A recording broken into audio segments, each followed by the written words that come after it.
देव चरित्र सुनहु हो भाई, जो ब्रह्मा सोधियउ न साई। दूजे कहाँ मंदोदरी तारा, जेहि घर जेठ सदा लगवाया। सुरपति जाय अहिल्या छरी, सुर गुरु धरणी चंद्रमय हरि। नमस्कार दोस्तों, मैं अविनाश दास रेशनल कबीर यूट्यूब चैनल में आप सबका हार्दिक स्वागत करता हूं। साथियों, यदि चैनल को सब्सक्राइब नहीं किए हैं तो सब्सक्राइब जरूर करें। शेयर करके सभी अपने साथियों तक सभी ग्रुपों में पहुंचाएं। बेल आइकन को प्रेस करें, ऑल नोटिफिकेशन ऑन रखें ताकि आप हर मेरे नया अपडेट को पा सकें। तो साथियों, लाइक और कमेंट जरूर करें। आपके लाइक से, आपके कमेंट से हमारा मन मोटिवेट होता है। हमें भी लगता है कि भाई हमारे भी कोई हैं जो हमारे लिए कुछ लिखते हैं, अच्छा या बुरा जो भी लिखें, लेकिन लिखें। साथियों, मैंने सतगुरु कबीर साहब की एक कविता आपके सामने रखी है। ये बीजक सतग्रंथ की कविता है। इस कविता का ही अर्थ आज मैं बताऊंगा। फिर दूसरे विषय की चर्चा दूसरा दिन करूंगा। मेरा टॉपिक है, आज का टॉपिक, कि आदमी कितना भी दुराचारी हो, दुष्कर्मी हो, गंदे मन वाला हो, गंदे कर्म वाला हो, गंदी वाणी बोलने वाला हो, चोर हो, छली कपटी हो, बलात्कारी हो, हत्यारा हो, इतना सब कुछ होने के बाद भी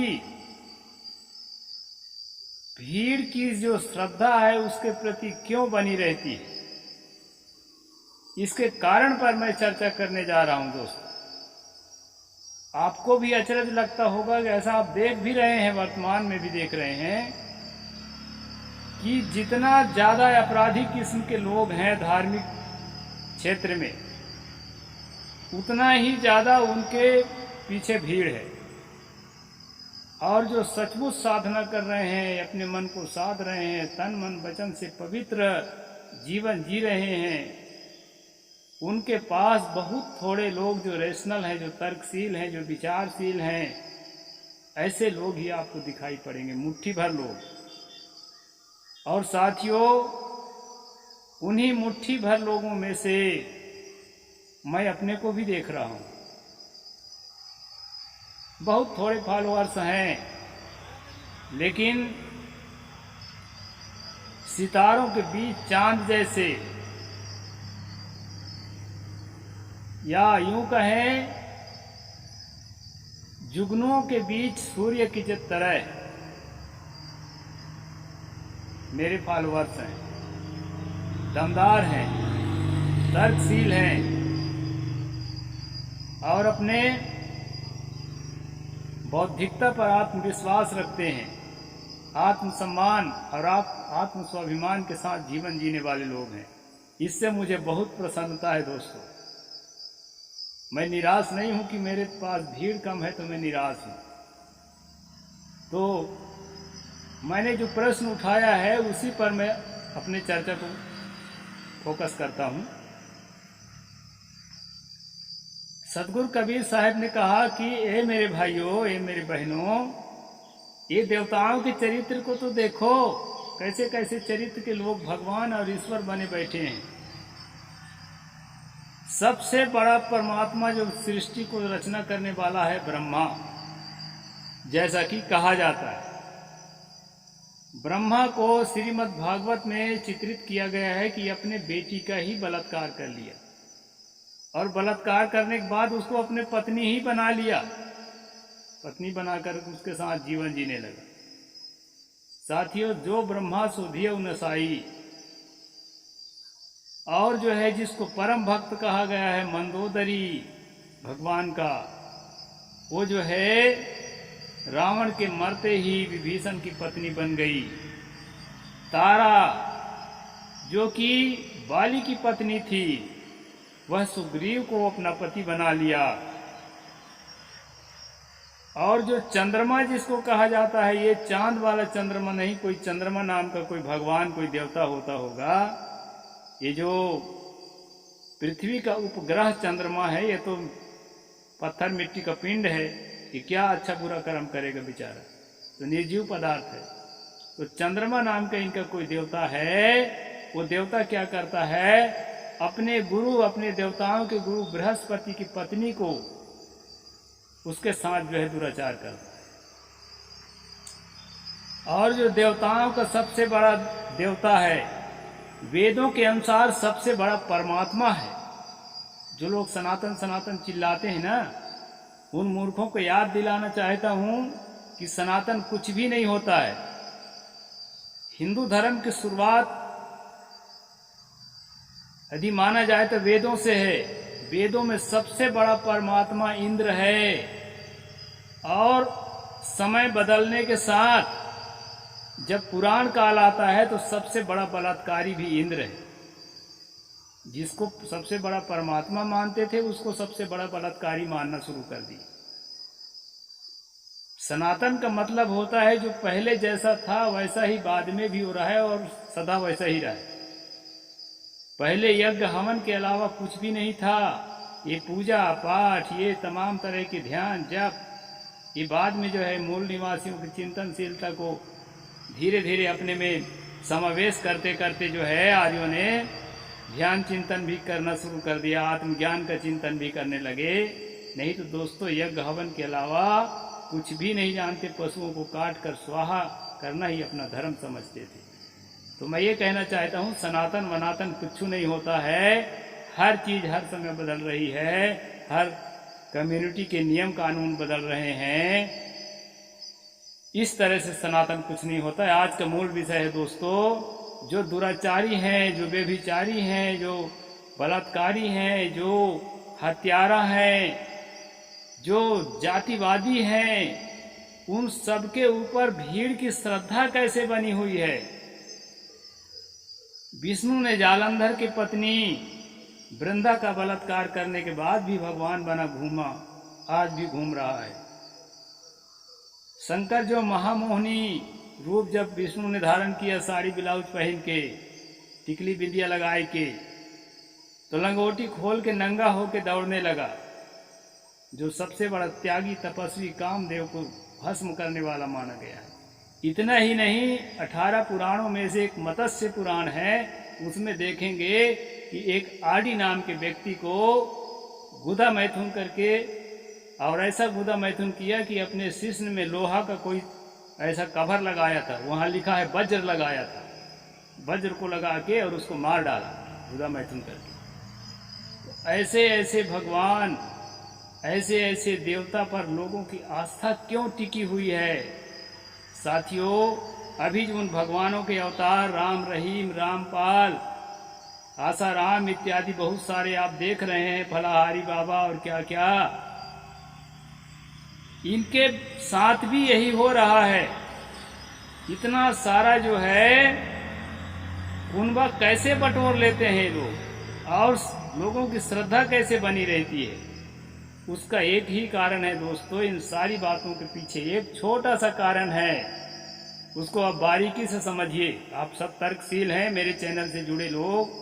अगर आप अंधभक्त हैं तो अभी वीडियो को स्किप करके, बहुत ज़्यादा फॉलोअर बढ़ाने का मुझे शौक नहीं है, और अपना घर बैठे। जो तर्कशील हैं, तर्क की आंखों से देखें, बहुत बारीकी से सोचें विचारें कि ऐसा क्या हो रहा है।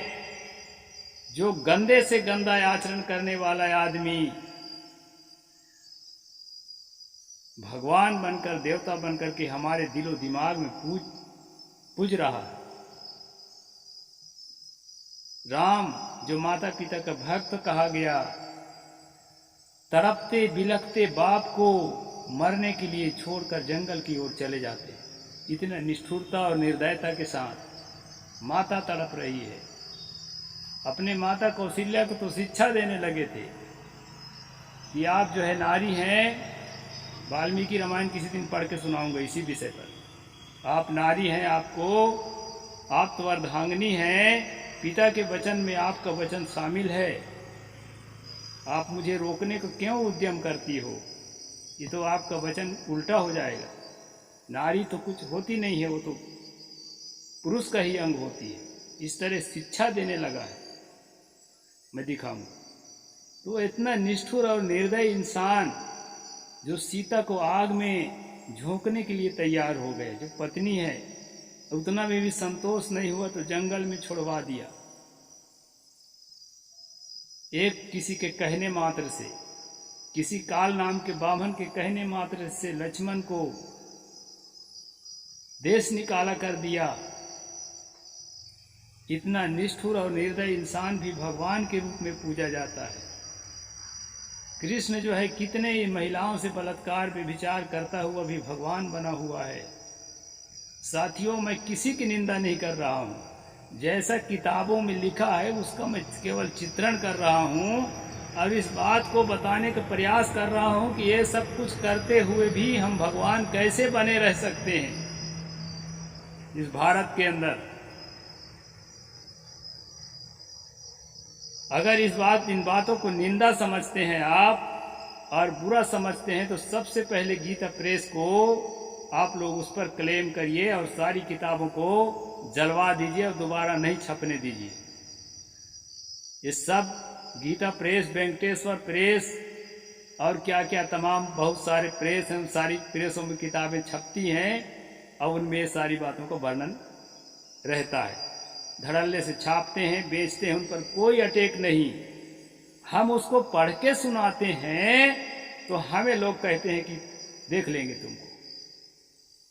अरे हमको गरीब आदमी को क्या देख लोगे? अगर दमदार हो ना, माँ ने दूध पिलाया है तो इन प्रेसों को बंद कराओ जो ये सब चीजें लिख करके छाप करके बेच रहे हैं।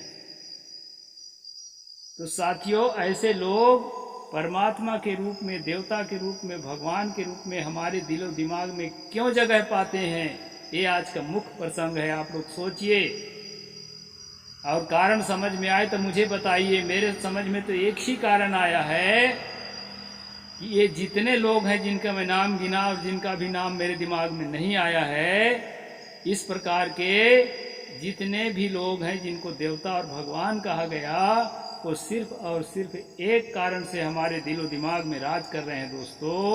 और वो कारण क्या है? हमारे अंदर का भय और हमारे अंदर की नासमझी, हमारी मूर्खता। वो मूर्खता क्या है और वो भय क्या है? जो लोग इनको भगवान के रूप में हमारे दिमाग में थोपे, ईश्वर के रूप में, देवता के रूप में हमारे दिमाग में थोपे, वो लोग एक बात और थोपे। वो कौन सी बात है? वो बात ये है कि ये इतने समर्थ हैं कि जो चाहे वो कर देंगे। समर्थ की नहीं दोष गोसाई, इनके दोष आप नहीं देख सकते, इनके गुण ही आप देख सकते हैं।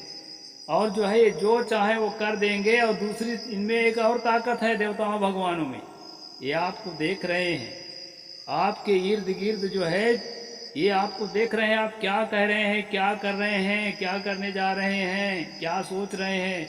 आप नहीं भी कह रहे हैं, मन में सोच रहे हैं, उसको भी ये सब जानते हैं। गणेश, शंकर, राम और क्या क्या नाम के जो है इनके भगवान, ये सब कुछ जानते हैं आपके अंदर क्या चल रहा है, आपके बाहर क्या चल रहा है। और जब सब कुछ जानते हैं ना, तो इनके खिलाफ थोड़ा भी सोचे ना तो बाट लगा देंगे। इस बात का डर लोगों के दिले दिमाग से नहीं हटता है कि अरे हो सकता है भाई सब कुछ जानते हों, मेरे अगल बगल मुझे हर चीज़ जानते होंगे। अब इनके दुराचारों को भी मैं पढ़ पढ़ के अगर आरती नहीं उतारता हूँ तो मेरे साथ कुछ हो जाए, मेरे परिवार के साथ, मेरा बच्चा मर जाए, मेरा भैंस न मर जाए, मेरे खेत की फसल न चौपट हो जाए अपने आप, कहीं आग न उड़ जाए धधकता हुआ। इन सब चीजों के डर से दोस्तों लोग जो हैं बुरा से बुरा आचरण का चित्रण करने के बावजूद भी ऐसे लोगों को देवता और भगवान मानने के लिए विवश हैं, अपने आप के साथ विवश हैं। और इस विवशता को मैं बुजदिली कहता हूं। समाज में सच्चाई को उजागर करने के लिए उठ खड़े हो। मैं अकेला नहीं हूं, करोड़ों लोग हैं इस भारत के अंदर जो लोगों को सत्य की ओर ले जाना चाहते हैं। अगर पूज्यता का सही मानदंड है कुछ कि आदमी पूज्य हो सकता है, तो वो मानदंड एक ही है मेरे ख्याल से दोस्तों। आपके ख्याल से कुछ और होगा तो बताना। और वो क्या है? आदमी का चरित्र। आदमी अगर पवित्र जीवन जी रहा है, आदमी की आंख में परदारेषु मातृवत परद्रव्येषु लोष्टवत आत्मवत सर्वभूतेषु यह पश्यति स पंडिता। इस तरह जिसकी दृष्टि है, दूसरे के अधिकार के धन को जो मिट्टी के समान समझता है, पराई नारी को जो माता के समान समझता है, और सभी प्राणियों के प्रति दया और करुणा रखता है, अपने समान पीड़ा समझता है। जैसा तथागत बुद्ध ने कहा कि सब्बे तस्सन्ति दंदस्सा सब्बे भायन्ति मच्चुनो अत्तानं उपमं कत्वा न हन्येय न घातये। भगवान बुद्ध कहते हैं कि संसार का हर प्राणी तकलीफ से बचना चाहता है और मृत्यु से दूर रहना चाहता है। इसलिए ऐ साधकों, ऐ भंते, ऐ भिक्षुओं, किसी को कष्ट मत दो और किसी की जान मत लो।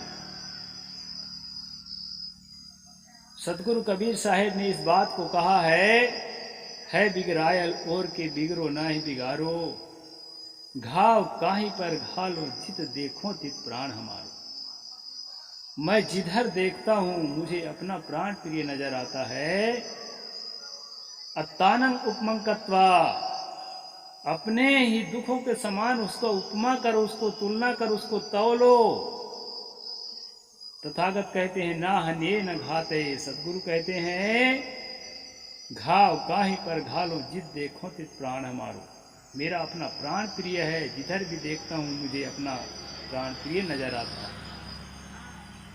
इस तरह भावना में जो ओतप्रोत होकर के जीवन जीता है, आत्मनिष्ठ होकर के जीवन जीता है, समाज के कल्याण के लिए जीवन जीता है, आत्म कल्याण, अपने भी कल्याण के लिए जीवन जीता है, सत्य के लिए, स्वाभिमान के लिए, सम्मान के लिए जो जीवन जीता है, साथियों, ऐसे आदमी का चरण पूज्य होता है। और साथ साथ वह आदमी का चरण भी पूज्य होता है। तथागत ने कहा है कि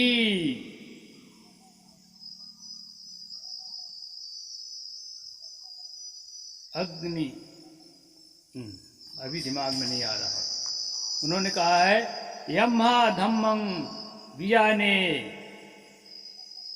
सम्मा संबुद्ध देशितं सत्कच्चं तं नमस्ते अग्निहुतं व ब्राह्मणो। यहाँ ब्राह्मणों भी है। इसमें कहा है दोस्तों कि जिस प्रकार अग्नि के सामने हवन डालने के लिए ब्राह्मण जो है अपने आप को जिस पवित्र भावना से, जिस श्रद्धा भावना से, जिस समर्पण भावना से प्रस्तुत करता है, उसी प्रकार तुम अपने पवित्र भावना से उसके सामने प्रस्तुत हो, जो सम्यक संबुद्ध द्वारा कही हुई बातों को तुम्हें, उनके द्वारा दिया हुआ देशना को तुम्हें, उनके द्वारा कहे गए उपदेश को तुम्हें ठीक उसी तरह समझाता है। इसलिए गुरु पूज्य होता है, संत पूज्य होता है, भंते पूज्य होता है, जो सच्चाई पर चलता है, साधु हो चाहे महात्मा हो। सेवा गुरु के कुछ पूजा गुरु के कीजिए, सब पूजा जय माही, जैसा फूल है जैसा सींचे मूल को शाखा पत्र घाई। इस प्रकार से जो है, जो पवित्र आचरण में पवित्र मन वाणी कर्म से पवित्र जीवन जीता है दोस्तों, उसको तर्कशील लोगों को भी उसकी पूजा करनी चाहिए, आरती करनी चाहिए, सम्मान करना चाहिए, उसको फूल अर्पित करना चाहिए। फूल अर्पित करना गलत नहीं है, हमारे भारतीय संस्कृति का विधान है, लेकिन तर्कशील होकर के, समझदार होकर के, भयभीत मत हो। कोई ऐसा देवता, कोई ऐसा भगवान जो आपको देख रहा है और उसके खिलाफ आप कुछ करोगे तो एक्शन लेगा, ऐसा कुछ नहीं है। बदमाश लोग जरूर एक्शन लेते हैं, ऐसा एक्शन तो मुझ पर भी कई बार लिया जा चुका है। साथियों, सम्मान और स्वाभिमान से जियो और सम्मान और स्वाभिमान के साथ मर जाओ, मृत्यु को स्वीकार कर लो। लेकिन झूठ को, अन्याय को, बलात्कार को, हत्या को, चोरी को, इस सब प्रकार की चीजों को धर्म के रूप में स्वीकार कभी मत करो। और जो लोग ऐसे कर्मों में लिप्त हैं, जैसा चित्रण किया गया है, ऐसे लोगों को अपने आराध्य के रूप में स्वीकार कभी मत करो, जैसा कि मैं नहीं करता। साथियों, आज का वीडियो मैं इसी विषय पर बनाया कि ऐसे लोग पूज्य कैसे होते हैं। पूज्य ऐसे होते हैं कि अदृश्य शक्ति, अलौकिक शक्ति के रूप में उनको प्रोजेक्ट किया जाता है, हमारे दिमाग में थोपा जाता है, और वो सब जगह जानते हैं, सब जगह पहुंच सकते हैं, सब समय रहते हैं और कुछ भी कर सकते हैं, ऐसा डर दिखाया जाता है। और अगर उनके चरण गुलामी करोगे तो तुम्हारे भलाई भी करेंगे, ऐसा लोभ भी दिखाया जाता है। तो इसी कारण से लोग जो हैं भय बस और लोभ बस फंसे रहते हैं। दोस्तों, भय को और लोभ को मिटा के सच्चे संतों के, सच्चे सद्गुरु के शरण की ओर जा करके अपना जीवन का हमें कल्याण करना चाहिए और अच्छा जीवन जीना चाहिए। इसी उद्देश्य के लिए मैंने वीडियो बनाया। जिन साथियों को, जिन भाई बहनों को अगर ठेस पहुंचा हो तो मैं अग्रिम क्षमा मांग लेता हूं, लेकिन जो है अपने मार्ग पर मैं अबाध चलने के लिए अपने आप के साथ विवश हूँ और अबाध गति से मैं ऐसे चलते रहूँगा। साहिब बंदगी, जय जोहार, जय भीम, जय भारत।